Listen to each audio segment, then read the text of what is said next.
Hola amigos, nosotros somos Gratos Ratos y hoy presentaremos Plaza de las Tres Culturas, Tlatelolco.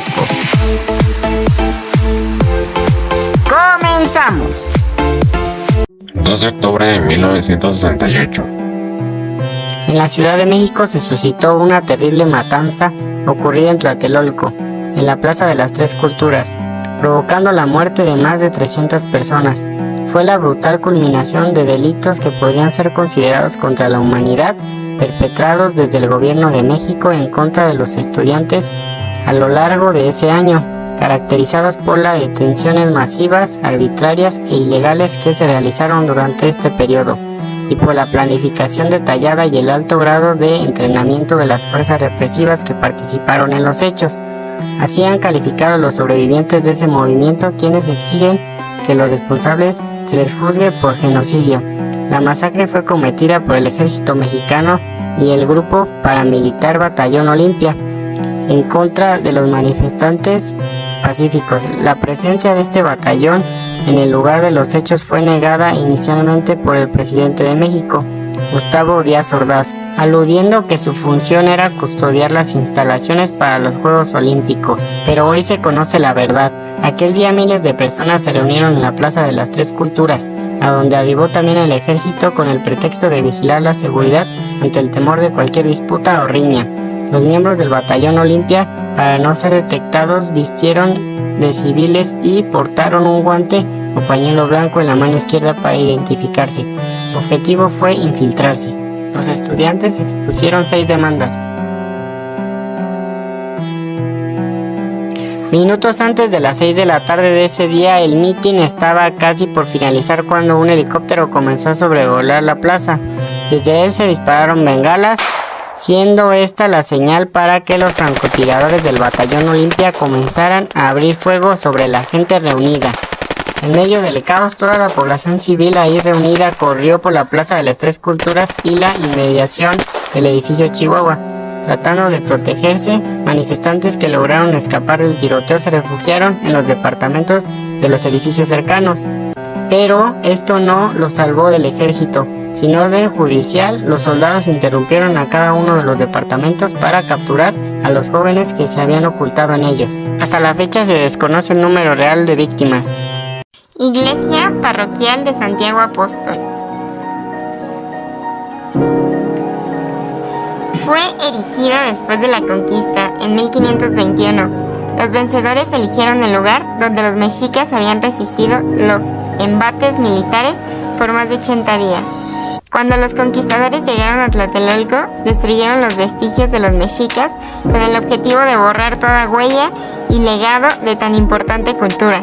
De esta manera, las esculturas rotas formaron parte de la edificación de la iglesia de Santiago Apóstol. En 1527 se inauguró la primera iglesia en Tlatelolco, la cual fue construida con las piedras del templo mayor prehispánico. La iglesia se dedicó a Santiago, el santo patrón de las huestes de Cortés, y quedó al cuidado de los franciscanos. Además, en su interior se exhiben algunas pinturas de gran valor histórico.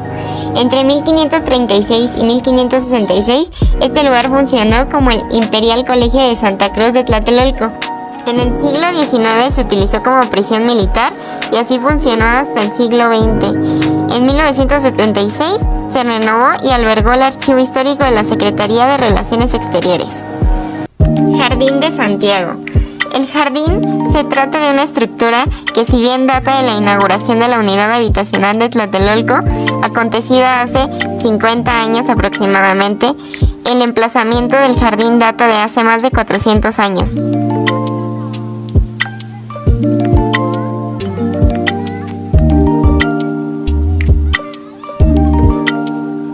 El jardín formaba parte del convento de Santiago Tlatelolco. Estaba en la misma zona desde el siglo XVI, donde está la actual réplica del Jardín de San Marcos. El parque sirve como jardín botánico para este rincón del barrio. Es el hogar de 62 especies. De estas, solo unas 11 son nativas de la Ciudad de México. Históricamente, el jardín del convento de Santiago Tlatelolco. El monasterio lo conservó desde mediados del siglo XVI y se preservó una cruz atrial de allí. El Jardín de Santiago es uno de los lugares agradables para encontrarse con uno mismo. La mayor sorpresa puede ser que, aunque tanta gente visite la Plaza de las Tres Culturas, al otro lado del monasterio, muy pocos se encontrarán con el jardín. En la esquina noreste de la Glorieta Cuitláhuac, la mayoría de los invitados llegarán desde la plaza o el convento. Centro Cultural Universitario Tlatelolco. Es un recinto multidisciplinario perteneciente a la Universidad Nacional Autónoma de México, orientado a la construcción de formas innovadoras de incidencia pública para la paz, los derechos humanos y el ejercicio de la ciudadanía a través de la memoria, el pensamiento crítico, la empatía y las manifestaciones artísticas y culturales. Promueve el estudio, investigación y difusión de temas relacionados con el arte, la memoria y los procesos de resistencia, así como la formación cultural de diversos públicos y comunidades que frecuentan sus espacios, tales como el Memorial del 68, Movimientos Sociales, la Sala de Exposiciones Temporales, la Unidad de Vinculación Artística, la Biblioteca Alaide Popa y próximamente un centro de interpretación sobre el arte, memoria y resistencia. Templo Mayor, Tlatelolco. El 13 de agosto de 1521, heroicamente defendido por Cuauhtémoc, cayó Tlatelolco en poder de Hernán Cortés. No fue triunfo ni derrota, fue el doloroso nacimiento del pueblo mestizo que es el México de hoy. Tlatelolco fue, de la época prehispánica, el centro comercial más importante de las culturas mexicanas. Sirvió como punta de lanza de las campañas militares en la expansión mexica. A partir de 1428 los aztecas trasladaron el mercado a Tlatelolco y pese al equilibrio de poderes entre las dos ciudades, en 1473 se produjo un conflicto bélico que se decantó a favor de Tenochtitlan, convertido en un gran tianguis para ambos núcleos. Tlatelolco bullía en actividad. Comerciantes llegados de todos los rincones de la actual república e incluso de los países de Centroamérica como Nicaragua tenían delegaciones que gestionaban la llegada y la salida de mercancías. Sin duda en Tlatelolco se respiraba un ambiente cosmopolita. Los pochtecas formaban el gremio de vendedores y disponían de sus propias leyes jurídicas y comerciales. Cuauhtémoc fue nombrado en 1515 señor de Tlatelolco, recuperando la importancia como centro comercial y ceremonial. Sin embargo, tras la llegada de los conquistadores españoles en 1519 y la muerte de Moctezuma Xocoyotzin, Cuauhtémoc fue nombrado señor de ambas ciudades, organizando la infructuosa resistencia de la ciudad. Tlatelolco fue el último reducto mexica frente a la conquista de los españoles. Los conquistadores, siguiendo la línea de sumisión a la religión católica, levantaron sobre la ciudad mexica la iglesia de Santiago de Tlatelolco. En época del Porfiriato, a principios del siglo XX, se llevaron a cabo algunas excavaciones y parte de los objetos hallados fueron enviados a España para celebrar el centenario de la independencia de México. Las primeras excavaciones arqueológicas con rigor se iniciaron en 1944 y fue especialmente fructífera entre 1960 y 1968, cuando se logró recuperar 67 estructuras. A lo largo del recorrido encontramos diferentes templos y edificios. Estos son algunos de los más importantes. Templo de Ecatl Quetzalcóatl. Se distingue fácilmente por su planta mixta, combinando un cuerpo principal circular con una fachada rectangular. Amantes de Tlatelolco. Cerca del templo hay un área donde se hallaron 54 cuerpos enterrados, probablemente prisioneros de conflicto entre Tenochtitlan y Tlatelolco en el 1473 después de Cristo. Dos de ellos se hallaron abrazados y pasaron a conocerse como los amantes de Tlatelolco.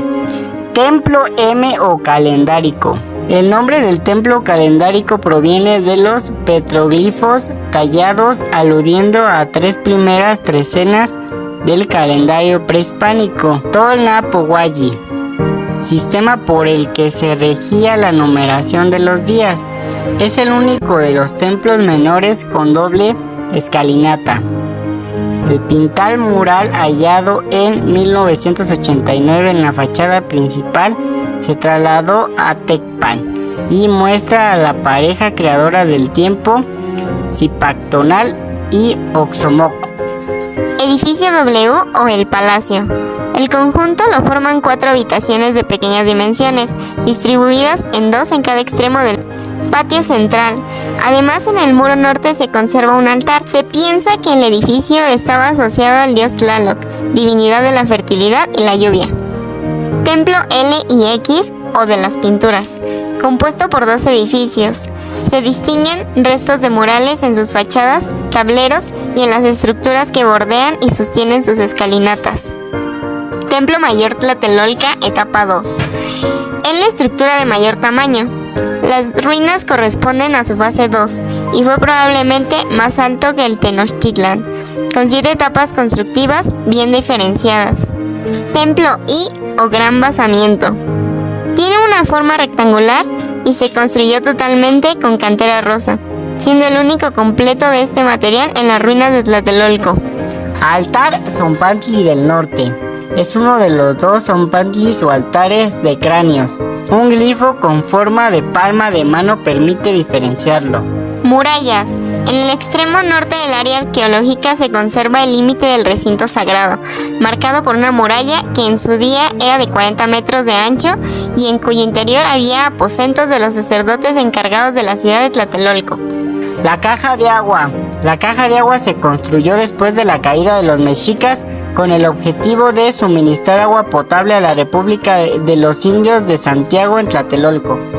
Horario, abierto todos los días del año de 8 a 5 de la tarde. Entrada libre. Las ruinas se encuentran en la delegación Cuauhtémoc, en la esquina de las calles Ricardo Flores Magón al sur, Eje Central al norte y al oriente por Avenida Reforma. Pueden llegar en transporte público a través de la estación Tlatelolco correspondiente a la línea 3 del metro, que es la más cercana.